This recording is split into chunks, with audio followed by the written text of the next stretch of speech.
శ్రీగురుభ్యో నమః. నమో దేవ్యై మహాదేవ్యై శివాయై సతతం నమః.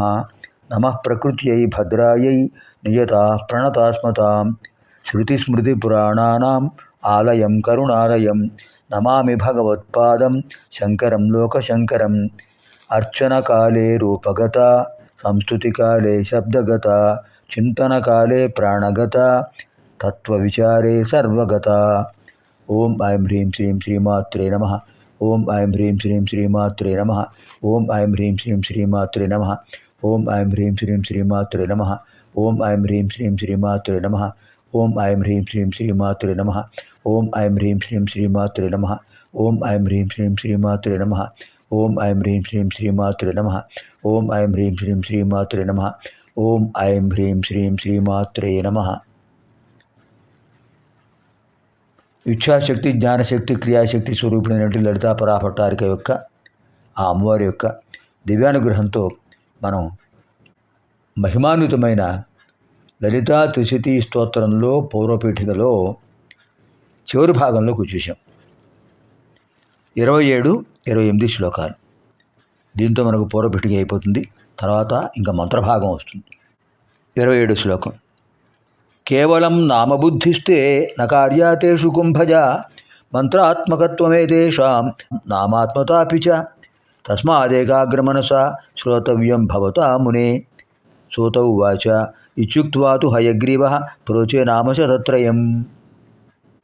ఇప్పుడు ముందుగా 27 శ్లోకం చూద్దాం. కేవలం నామ బుద్ధిస్తే నకార్యాతేషు కుంభజ మంత్రాత్మకత్వమేతేషాం నామ్నాం నామాత్మతాపి చ. ఇది 27 శ్లోకం. 10వ భాగం చూద్దాం. కేవలం నామబుద్ధి తే నా కార్య తేషు కుంభజ మంత్రాత్మకత్వం ఏతేషాం నామ్నాం నామాత్మతాపి చ. నామాత్మత అపి చ. హే కుంభజ, ఓ అగస్త్య మహర్షి, తేషు తేషు మంత్రేషు అనర్థం. తేషు శ్లోకేషు, తేషు నామసు. తే నీకు నామబుద్ధి కేవలం నకార్య. కేవలం నామబుద్ధి నకార్య. ఇవేమిటి, నామాలే కదా అనే ఆలోచన పెట్టుకోకయ్యా. నామము వేరు, మంత్రం వేరు. నామాత్మకతలో మంత్రాత్మకత ఉండదు అని చోట్ల, మంత్రాత్మకతలో నామాత్మకత ఉండదు అని చోట్ల. కొన్ని చోట్ల మాత్రమే నామాత్మకత ఉంటుంది, కొన్ని చోట్ల మంత్రాత్మకత ఉంటుంది. కానీ లలితా సహస్రనామం కానీ, లలితా త్రిశతి కానీ, లలితా అష్టోత్తర శతనామం కానీ, ఈ వీటిలో ఉన్నటువంటి ప్రతి నామం కూడా మంత్రాత్మకమే.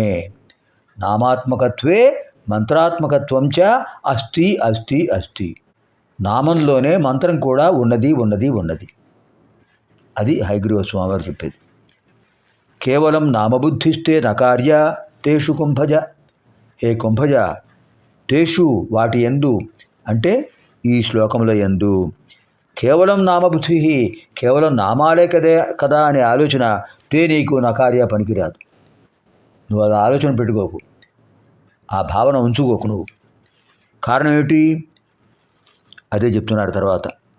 మంత్రాత్మకత్వం ఏతేషాం, ఏతేషాం మంత్రాత్మకత్వం నామ్నాం నామాత్మతాపి చ. ఏతేషాం వీటికి, ఈ శ్లోకాల్లో ఉన్న పద సముదాయానికి, ఏతేషాం నామ్నాం ఈ నామాలకు మంత్రాత్మకత్వం భవతి, మంత్రాత్మకత్వం ఉన్నది. నామాత్మతాపి చ నామాత్మకత్వం కూడా ఉన్నది. చ అంటే కూడా. ఏతేషాం నామ్నాం ఈ నామాలన్నిటికీ, ఈ 300 నామాలకు కూడా మంత్రాత్మకత్వం భవతి, మంత్రాత్మకత్వం భవతి, మంత్రాత్మకత్వం ఉన్నది. చ మరియు నామాత్మత అపి నామాత్మత కూడా ఉన్నది. నామాత్మకత, మంత్రాత్మకత ఉన్నటువంటివి ఈ మంత్రాలు, ఈ నామాలు. ప్రతి నామం కూడా మంత్రమే, ప్రతి మంత్రం కూడా నామమే.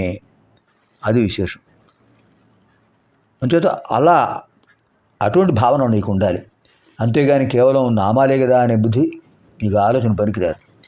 కేవలం నామబుద్ధిస్తే నా కార్య తేషు కుంభజ.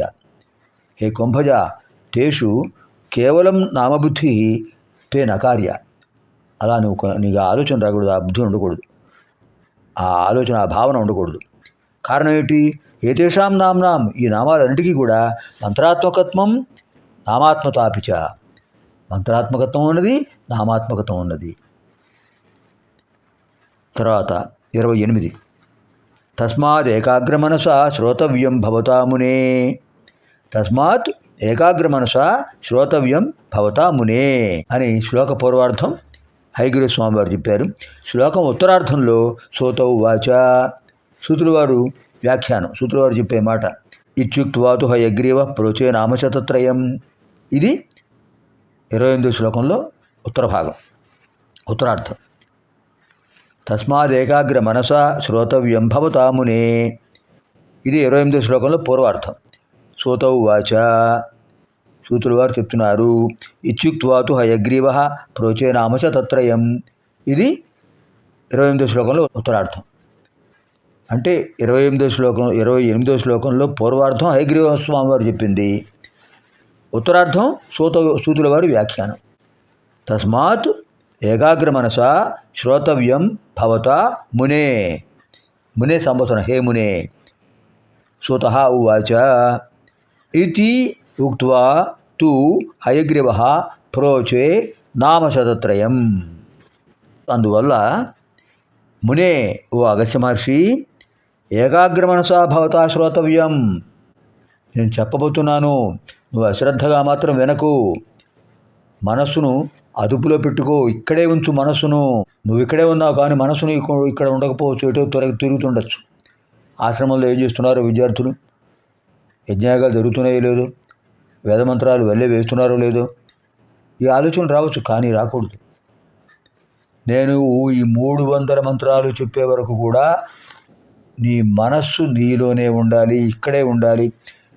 అర్చనకాలే రూపగత, సంస్కృతికాలే శబ్దగత, చింతనకాలే ప్రాణగత, తత్వవిచారే సర్వగత, ఇక్కడే ఉండాలి, ఇక్కడే ఉండాలి, ఇక్కడే ఉండాలి. అత్రైవ స్థాతవ్యం, అత్రైవ స్థాతవ్యం, అత్రైవ స్థాతవ్యం, ఇక్కడే ఉండాలి, ఇక్కడే ఉండాలి. అత్రైవ, ఇక్కడే స్థాతవ్యం ఉండాలి. ఎంత గొప్ప భావన చూడండి. తస్మాత్, అందువల్ల, భవతా, హే మునే, ఓ అగస్త్య మహర్షి, భవతా శ్రోతవ్యం, నువ్వు వినాలి. ఏ విధంగా? ఏకాగ్ర మనసా శ్రోతవ్యం, ఏకాగ్రతతో కూడిన మనస్సుతో వినాలి, ఏకాగ్రభావంతో వినాలి, మనస్సును పెట్టాలి. చూడండి, మనం ఏదైనా పని చేసినప్పుడు మనస్సు అక్కడ లేకుండా మనస్సు మరో భావనలో ఉంటే ఆ పని చేయలేం. ఒక మాట చెప్పబోయి ఒక మాట చెప్తాం, ఒక పని చేయబోయి ఒక పని చేస్తాం. అంచేత అవధానం, ఏకాగ్రత, శ్రద్ధ దాని మీదే ఉండాలి. స్థితస్య గతిశ్చింతనీయ, ఇప్పుడు ఏం చేస్తున్నామో దాని గురించి ఆలోచించాలి. అంతేగాని ఇది ఆలోచిస్తూ ఇంకో ఆలోచన వస్తే ఈ ఆలోచన పోతుంది, అది ఏకాగ్రం కాదు. ఏకాగ్ర, ఒకదాని మీదే ఉండాలి. ఏకాగ్ర, ఒక్కదాని మీదే నిలిచి ఉండాలి, అది ఏకాగ్రత. అంచేత ఏం చెప్పారు? ఏకాగ్ర మనస అని చెప్పారు ప్రత్యేకంగా హయగ్రీవ స్వామి వారు. ఇది ఆయనకు చెప్పిన విషయమే కాదు, మనకు కూడా చెప్పారు. అగస్త్యుల వారు నిమిత్త మాత్రులు అంతే, మనకు చెప్తున్నారు హయగ్రీవ స్వామి వారు. ఏవయ్యా మూర్ఖులారా, అజ్ఞానులారా, ఏదో కథలు, కాకమ్మ కథలు, ఏవో పరికిమాలిన కథలు, అవి వినేటప్పుడు అశ్రద్ధగా వింటారు. అది ఆ మాట వింటూ మరో ఆలోచన వస్తుంది. ఇంకోటితో మాట్లాడుతుంటారు, ఈ మాటలు వింటుంటారు, ఇంకోటితో ఇంకో రకంగా మాట్లాడుతుంటారు. మనస్సు చంచలం. ఇది మాత్రం అలా వినకండి, శ్రద్ధగా వినండి, శ్రద్ధగా వినండి అని హెచ్చరిక చేస్తున్నారు అగస్త్యుల వారు మనకు. తస్మాత్, అందువల్ల, ఏకాగ్ర మనసా భవతా శ్రోతవ్యం, ఏకాగ్ర మనస్సుతో, ఏకాగ్రతో నువ్వు వినాలయ్యా. ఇంతవరకు హయగ్రీవ స్వామి వారు చెప్పారు. సూతౌ వాచ, ఇప్పుడు సూతుల వారు చెప్తున్నారు. ఎవరితో చెప్తున్నారు? శౌనకాది మహాములతో చెప్తున్నారు. ఎక్కడ? నైమిషారణ్యంలో. ఇత్యుక్త్వాతు హయగ్రీవ ప్రోచే నామశతత్రయం. ఓ ముల్లారా వినండయ్యా. ఇతి ఉక్త్వాతు హయగ్రీవ ప్రోచే నామశతత్రయం. ప్రోచే చెప్పాడు ఆయన. ప్రోచే అంటే చెప్పాడు. వాచ, ప్రోచే విని పర్యాయపదాలు. ఇతి ఉక్త్వాతు హయగ్రీవ, హయగ్రీవ స్వామి ఇతి ఉక్త్వా, ఈ విధంగా అగస్త్యుల వారితో చెప్పి నామశతత్రయం ప్రోచే 300 నామాలు చెప్పబోతున్నారు. ప్రోచే అంటే చెప్పారు. ఊచే ప్రోచే చెప్పారు, బాగా చెప్పారు. ఆధ్యాత్మిక విషయం కనుక సమగ్రంగా చెప్పారు. అంతేగాని కొన్ని ఇప్పుడు చెప్పి కొన్ని తర్వాత చెప్తానటం కాదు. మొదలు పెడితే చివరి వరకు వినవలసిందే, మధ్యలో ఆపకూడదు. మనం అంటే ఏదో 2 శ్లోకాలు విభాగాలుగా చెప్పుకుంటున్నాం, కానీ మొదలు పెడితే చివరి వరకు ఆపకూడదు. అది విశేషం. 27, 28 మళ్ళీ ఒకసారి పునశ్చరణ చేద్దాం. మంత్రాత్మకత్వమేతేషాం నామ్నాం నామాత్మతాపి చ. కేవలం దానిపైన కేవలం నామ బుద్ధిస్తే నకార్యేతేషు కుంభజ. మంత్రాత్మకత్వమేతేషాం నామ్నాం నామాత్మతాపి చ. తస్మాదేకాగ్ర మనసా శ్రోతవ్యం భవతామునే. సోత ఉవాచ ఇత్యుక్త్వా తు హయగ్రీవః ప్రోచే నామశతత్రయం. సర్వేభ్యః లలితాపరాభట్టారికాయాः దివ్యానుగ్రహప్రాప్తిరస్తు. శుభం భవతు. స్వస్తి. దీంతో మనకు పూర్వపీఠిక అయిపోయింది.